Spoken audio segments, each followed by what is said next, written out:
There we go. Some chimichurri and compound butter stuffed chicken burgers, deep fried, panko breaded with salad and lupin beans. Well, short name.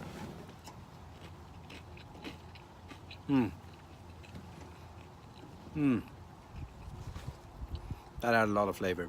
That was really good. Really good. Thank you for watching. Bye.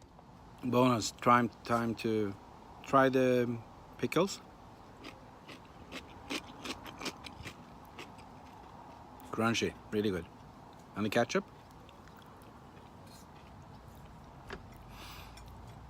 Well, since I had chili in it, it's a hot ketchup, but it's really good. And it's all really good together. That's end of bonus track.